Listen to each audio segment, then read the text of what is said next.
Hello everybody, and welcome to Semester 2 of Algebra 2. We're starting off Unit 7 here on a bit of a strange note. We're starting at Section 7.3. I might say, Mr. Strager, why are we doing this? Well, we're actually going to be working in sort of a strange order. 7.1 and 7.2 are highly conceptual topics that we feel like you'll actually understand better after we talk about some concrete examples first, instead of doing the abstract stuff and then the concrete examples. So the order is going to go 7.3, 7.4, 7.5, 7.2, and 7.1. What's Unit 7 all about? Well, it's about something called rational functions. Let's think back to Unit 3 when we started talking about different types of number systems. We talked about whole numbers. We talked about integers, which includes negatives. And just a step above integers, there's the rational number system. Think of the word rational like the word ratio. Rational is just another way of saying ratio. And a ratio is just a fraction, something over something else. So, a rational expression then is a fraction whose numerator and denominator are expressions. We extend this definition to say that it can be even polynomials. So here we have an example where the numerator is x squared plus 5 and the denominator is x plus 2. It looks very strange, but based on all the stuff that we were practicing in Unit 4, this should be a little bit easier than you think. So, I want to start off by talking about simplifying. We're allowed to treat rational expressions just like any other fraction. So all the stuff that you can do with regular fractions, you can also do with rational expressions. We know how to simplify fractions. It means you know how to simplify rational expressions. You know how to add and subtract fractions. It's the same rules for adding and subtracting rational expressions. And today, we're going to be focusing on multiplying and dividing, which, surprise, it's the same as just multiplying and dividing fractions. So recall that fractions can be simplified if their numerator and denominator can both be divided by the same thing. So let's take a look at example A. 42 over 123. I made this one a little tricky because I didn't want you just to be able to spot it and go, oh, I can simplify it. I want us to really think about what simplifying means. To simplify a fraction, the top and the bottom should both be divisible by a number. By dividing both the top and bottom by that number, you've simplified the fraction. So let's think about what 42 and 123 can both be divided by. It's not 2. Things are only divisible by 2 if they're even, so 123 wouldn't work. But we learned a rule at the start of the year. If you add up all the digits of a number and divide it by 3 and you get a whole number, it means the number is divisible by 3. So like 4 plus 2 is 6. That's a factor of 3, so we know that can be divided by 3. And 123, 1 plus 2 plus 3 is 6. So that's divisible by 3. What we can really do here is we're allowed to divide both the top and the bottom by 3 in order to simplify this fraction a little bit. So if we really wanted to, we could just divide the top by 3, divide the bottom by 3, and see what we get. 42 divided by 3 is 14. 123 divided by 3 is 41. And we always just want to double check to make sure we've simplified. Thankfully, 14 and 41 don't have a common factor. This is as simple as it gets. The same thing goes for rational expressions. If the top and bottom can both be divided by the same thing, you can simplify. But remember, when we say simplify or dividing out, what we really mean to do is we cancel it out on top and cancel it out on bottom. Like if I was to write 42 as 3 times 14 and 123 as 3 times 41, couldn't we also just imagine crossing off or canceling out a 3 on top and a 3 on bottom? This is sort of what this little box here is trying to show us. If you have a fraction that has a common factor, you can cross out that common factor on top and cross it out on bottom as well. The same thing applies even when we're looking down here at rational expressions. If there is the same thing on the top and on the bottom of a rational expression, they cancel out.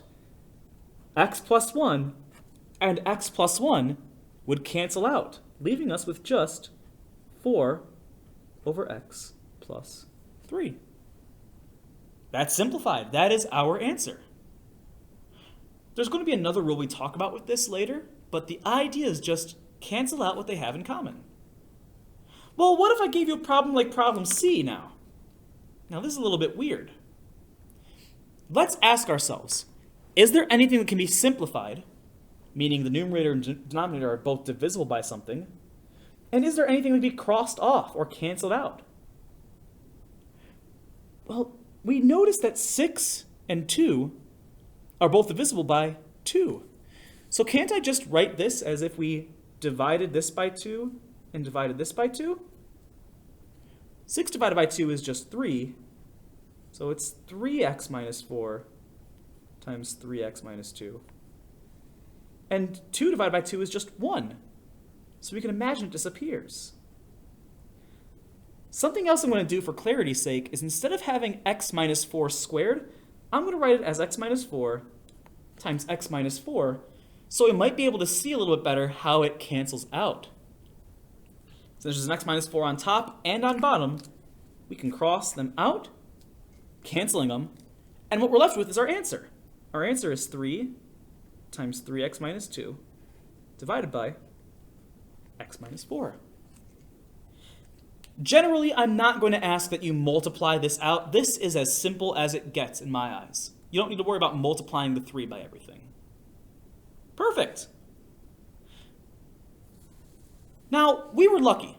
They're all in factored form, so it's easy to cancel them out, or at least relatively. But polynomials aren't always written as factors like this. What if they're written in standard form? Well, when we look at this, it looks like nothing cancels out. But to really check and make sure, we have to first factor it.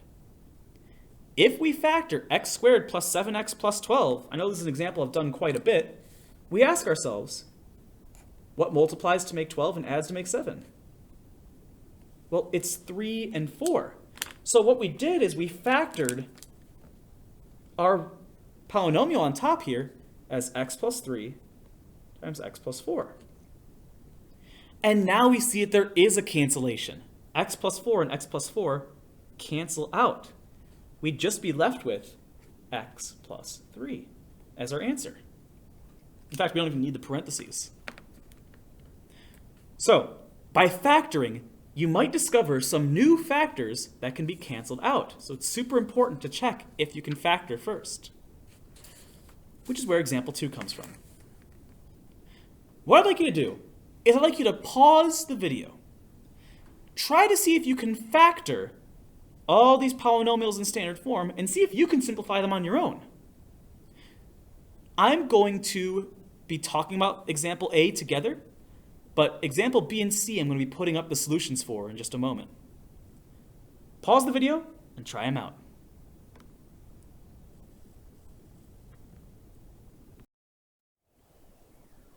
All right. The answers for the next two are up here in case you wanted to cross-reference them. Just note that in the last one, you might sometimes end up with stuff that can't be factored. We don't need to worry about solving these for the roots. We're just trying to factor them, so if they can't be factored, leave them as is. But example A definitely has something that can be factored. Let's take a look. Up on the top, we have x squared minus 5x plus 6, and down on the bottom, we have x minus 2. Anytime we have a trinomial, we ask how we can factor it. Well, we always put the last number on top, middle number on the bottom, since there's no a value, and we ask what can multiply to make 6 and add to make negative 5. The two numbers end up being negative 2 and negative 3, so we can rewrite the top of our rational expression here as x minus 2 times x minus 3 over x minus 2, meaning that our answer, when we cancel out the x minus 2's, is just going to be x minus 3. Done. It gets easier the more you practice it. It's the same thing with factoring. But we got to be able to spot when something can be factored or try something out and find out that it can't be factored. We got to be willing to try. Let's take a look at the next little section here. Now, when a lot of people see the word domain, they get a little bit of a flashback to Algebra 1. This is related to the domain we're talking about here, and we'll see more in detail why we call this the domain. However, in general, the domain that we're talking about here is writing out all the numbers that don't work for x. So, rational expressions need to have a numerator and a denominator that are polynomials or monomials. Otherwise, it's not really a rational expression. In this example, we didn't have a denominator when we were all said and done. But it's because you can always just put 1 in the denominator. Like we could have written this instead of x minus 3, we could have written it as x minus 3 divided by 1. There's only one thing that's not allowed in your denominator, and we know this. We know that 0 is not allowed in our denominator. If you try to make a fraction with 0 in the denominator, even your calculator is going to scream at you. Like here, if I bring up my calculator here and turn up the brightness so you can actually see it, if I put 7 over 0, and I click enter, it just says error divide by 0. You cannot divide by 0 for reasons we'll be exploring.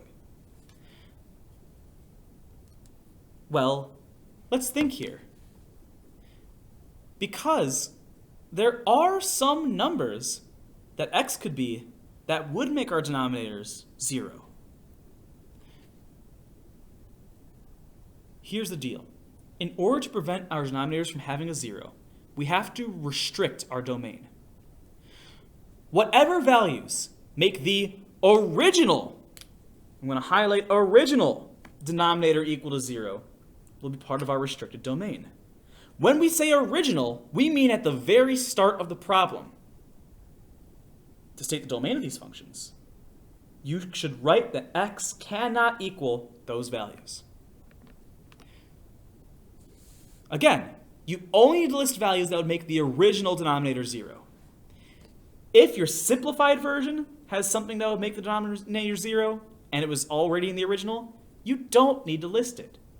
It's very strange, but basically, we're just looking for the numbers that are only in the original when we look back at the end of the problem. So don't list off your domains just yet. What we're going to do is we are going to start off by simplifying these as normal. So like here, do we see anything that we can factor? Well, yes. In both of these cases, x squared and x cubed, we can take out an x squared, leaving us with 1 minus 7x. And down below we have our x. Well, does anything cancel out? X squared means there are 2 x's there, and just x by itself is just 1x. So yes, we can actually cancel something here. We can cancel out our x's.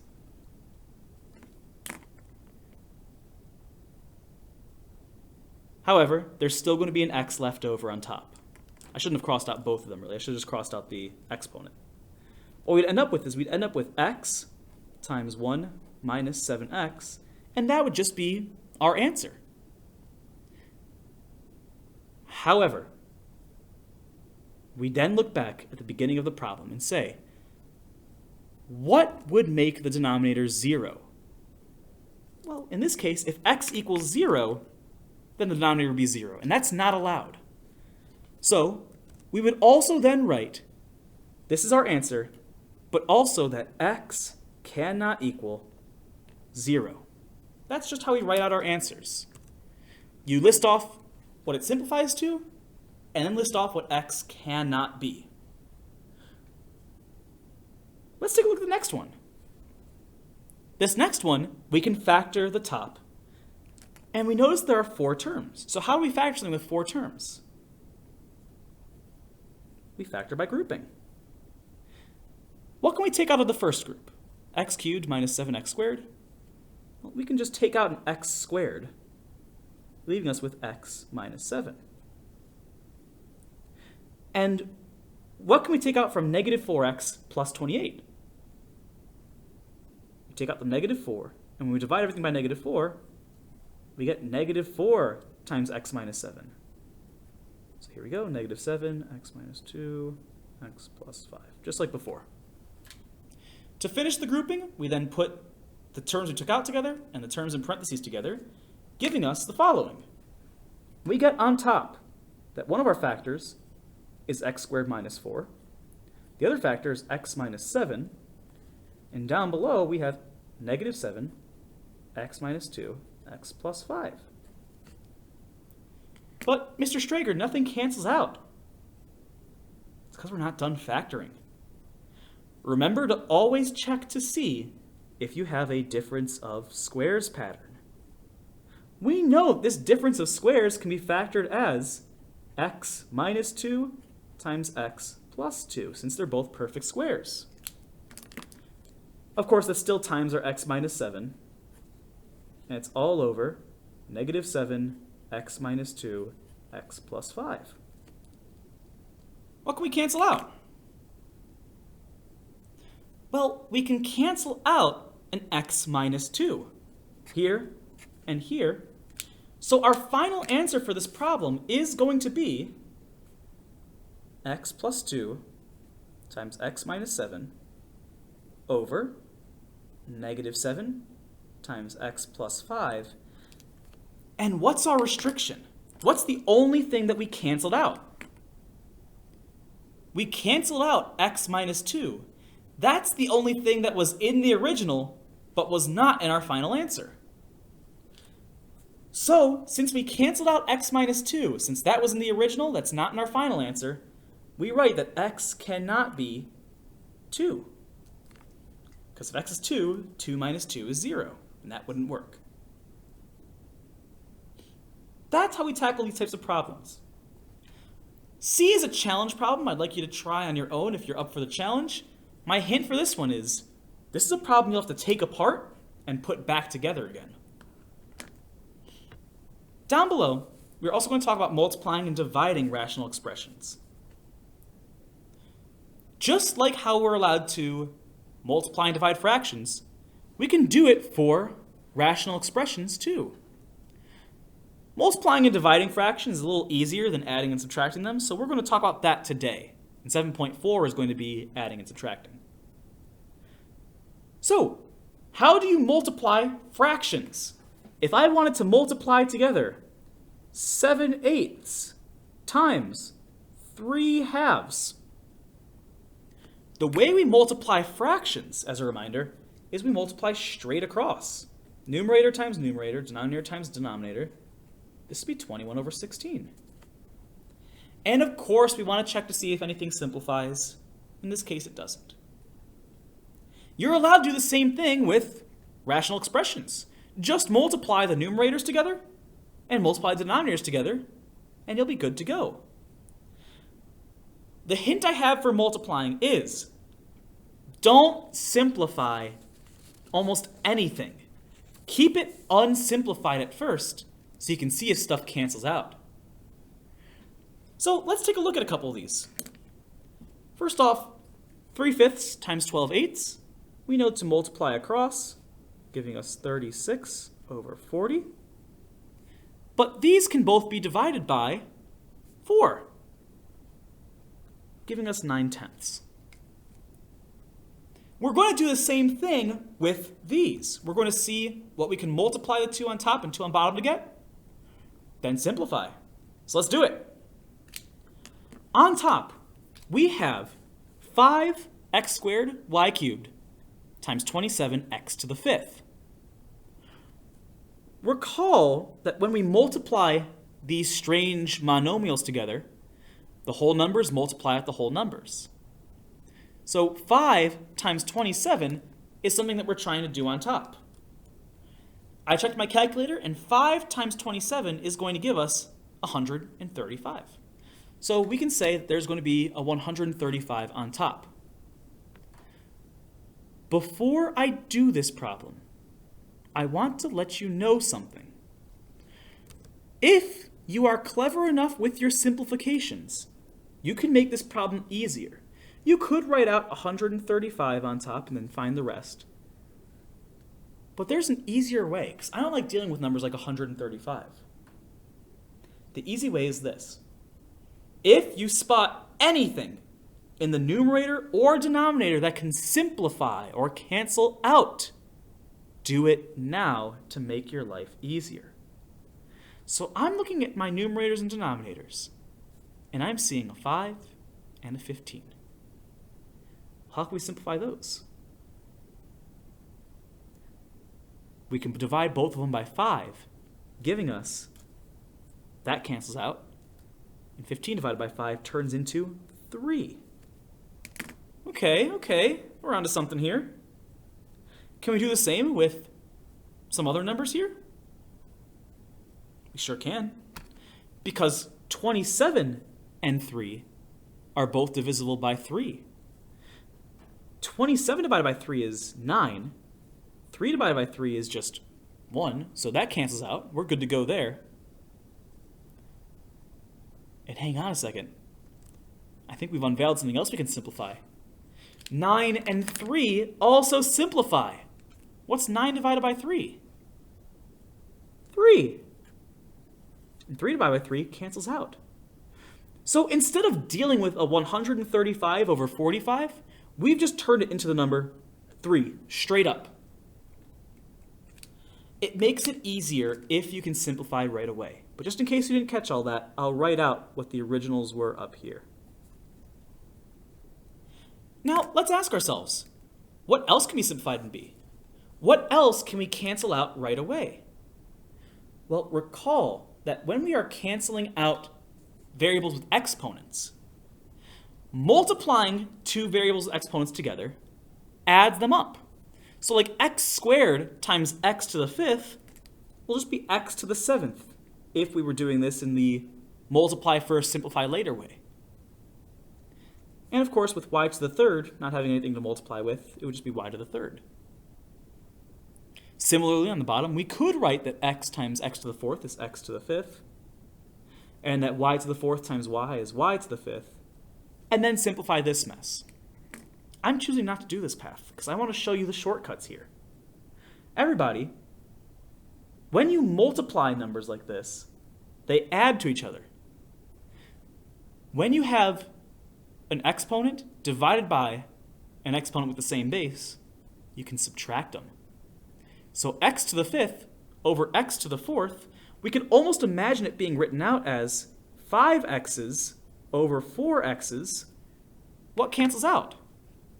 Well, just about everything does. Bam, bam, bam, bam. There'd just be one x left on top. So couldn't we simplify x to the 5th over x to the 4th as just, we leave one x up here, and down here the x to the 4th disappears? And wait a second, similarly, there's another thing we can simplify now, because there's an x on top, and there's still this x over here on the bottom. We can absolutely do x and x cancel out. Bam, bam. If there's something on top and the same thing on bottom, you can cancel them out. There's no more x's except for the x squared here. So we can just write this out as 3x squared, since all the other x's canceled out. What about the y's?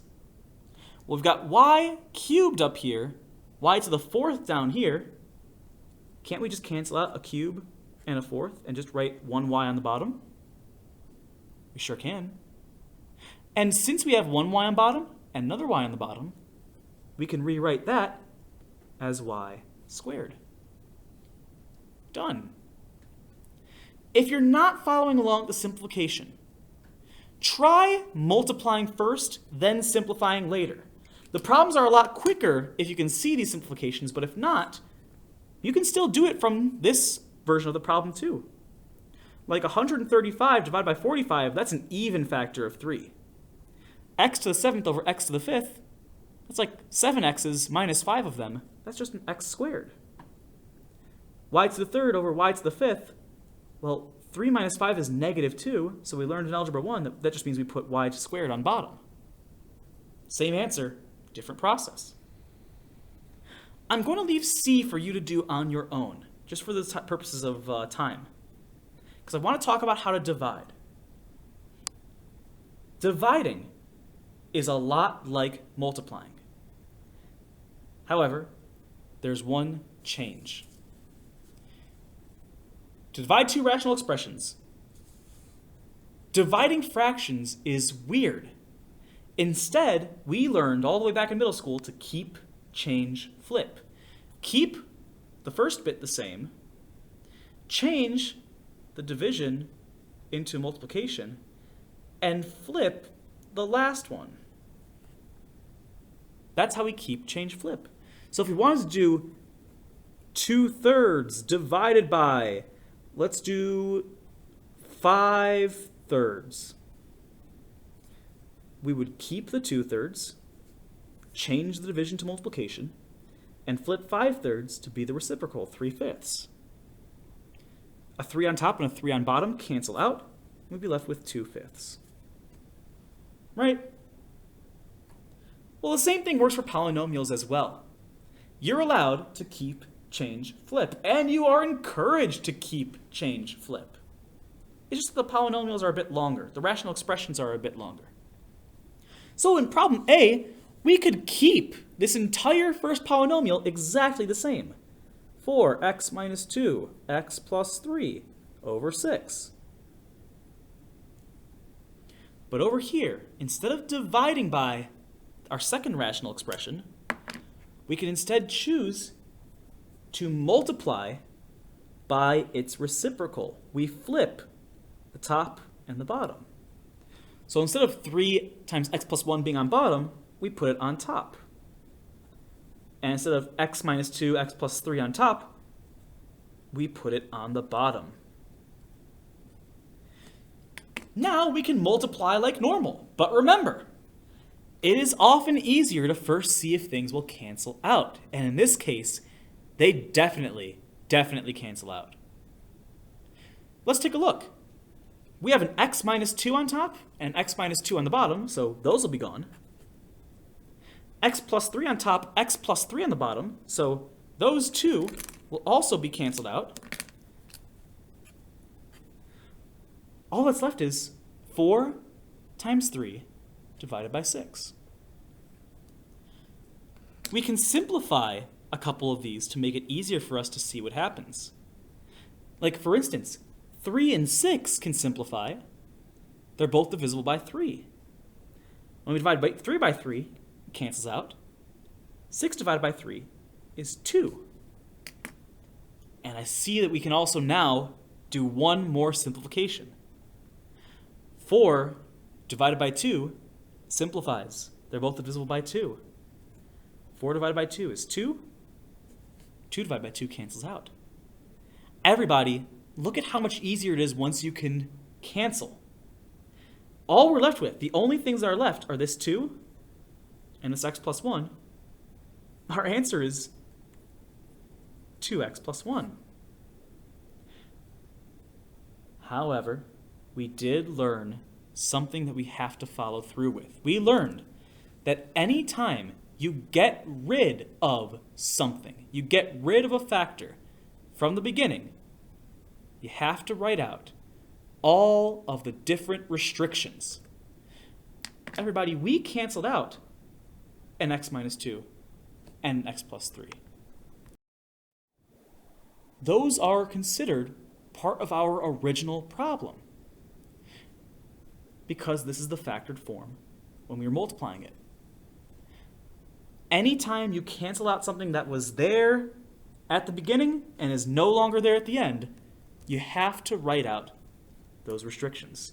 So if x minus 2 is canceled out, it means that x is not allowed to be 2 anymore. And if x plus 3 is canceled out, it can't be negative 3 either. we have to write out those restrictions as part of our answer. Let's try out part B. Part B is a little bit tougher, but I think we can handle it. My advice, keep change flip, simplify all of your standard form polynomials into factored form, and see what cancels out. Pause the video and try it out for yourself.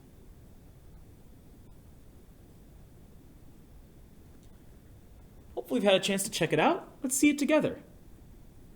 So if we were to keep change flip, I'm going to do it as my first step because why not? The order of simplification doesn't matter much. What matters is that you simplify it. So we could flip this last one to be x squared minus 100 on top and x squared plus 3x minus 70 on the bottom. Now we've got to go through the long process of factoring all of these out. Thankfully, I'm going to skip right to showing you what all the factors are. On top here, top left, we have x minus 7 times x plus 3. Down on the bottom here, we can factor out a 5 from both terms, giving us 5 times x plus 3. Over here, x squared minus 100, that's a difference of squares, so we know it can be x minus 10 times x plus 10. Again, because the square root of x squared is x, square root of 100 is 10. And last but not least, down here we're looking for two numbers that multiply to make negative 70 and add to make 3. Well, it turns out it's easier than you might think. It's going to be positive 10 and negative 7. So x plus 10, x minus 7. And now we look for all of our cancellations. And oh boy, there is quite a lot of them. We see that x minus 7 cancel. So we got our new restriction. We're going to have to put x can't be 7. We see that the x plus 3's cancel. So x can't be negative 3 either. We see that the x plus 10's cancel. So x can't be negative 10 either. In fact, we've canceled out so much that we have our final answer. X minus 10 over 5 with the restrictions that x is not allowed to be. We said 7, negative 3, or negative 10. Done. The reason why we have these restrictions here is because if you were to tell me that this answer is the same as this, I would call you a liar because I would say, aha, in this answer, I would have no way of telling that 7, negative 3, and negative 10 wouldn't have worked originally. In this answer, we can tell that 7, negative 3, negative 10 wouldn't work. So you have to put the restrictions. Last but not least, I have this word problem here for you. The formula for a height of a triangle, knowing its area and length of its base, is that height equals 2a over b. This is just a manipulation of the formula. Area is 1/2 base times height. All we did was we solved for h. If the area of the triangle can be represented by this, and the base of the triangle can be represented by this, how do we represent the height of the triangle? Let's start off by writing out our formula again. It's h equals 2 times a. But wait a second. Can't the area of the triangle be represented with this mess? So we write it as 2 times x squared minus 14x plus 45 over x squared. It already looks crazy. We'll simplify it, I promise. And instead of b, the base, we know that it says the base of the triangle can be represented with this expression. So this expression is x squared. I wrote mine backwards. I am so sorry, everybody. Let me pause the video and rewrite this. There we go. So sorry, everybody. I know some of us have already been writing this down. But the idea is our area is this, so that's where it goes in the area spot. Our base is x squared minus 14x plus 45. Unfortunately, my marker is starting to run out. This is just, everything is going wrong. Over x squared. This is going to be a long simplification process. Wouldn't be as long if I hadn't taken up all the space with the error. So let's see what we can do to simplify this. First things first, anytime you multiply a fraction by a whole number, you're just multiplying the top. In other words, we're doing 2 times all of that up there. So I could rewrite this as h equals 2 times x squared minus 6x minus 27 over 2x squared plus 2x, all over blah, blah, blah, blah, blah. But we could also just multiply it out. In fact, it might be even easier if we multiply it out. I'm going to hold off on it for right now, though, because I want to see if we can factor our top. If we can factor it, it's probably going to be easier to keep it as is and just write it as a bunch of factors. We have options. If one thing doesn't work, we go to the next. Thankfully, x squared minus 6x minus 27 can be factored in a super easy way. Negative 27 is just negative 9 times 3. And that also adds up to give us negative 6. So x minus 9, x plus 3, all over 2x squared plus 2x can be factored as well. We could write it as 2x times x plus 1. Now we want to simplify our denominator. The one I wrote as dot, dot, dots over here, but it's the x squared minus 14x plus 45. This one's a little bit trickier to figure out, but I bet you a lot of you will be able to. For instance, did you catch that 45 is just negative 9 times negative 5? We can write this as x minus 9 over x minus 5 over x squared. Super, super messy. I hate looking at this. This is what I call in Algebra 1 a totem pole, because it's just a bunch of numbers stacked on top of each other. But remember, we've got a numerator, we've got a denominator, and this bar is just another way of saying division, right? Instead of this divided by our denominator, we can flip it, so that it's our numerator times our denominator. We can rewrite this then as, it's going to take me a second to write it out, 2 times x minus 9 times x plus 3 over 2x x plus 1. Instead of divided by, we can change the division into multiplication and flip our denominator into x squared over x minus 9 times x minus 5. Look at that. And we already start to see some cancellations happening.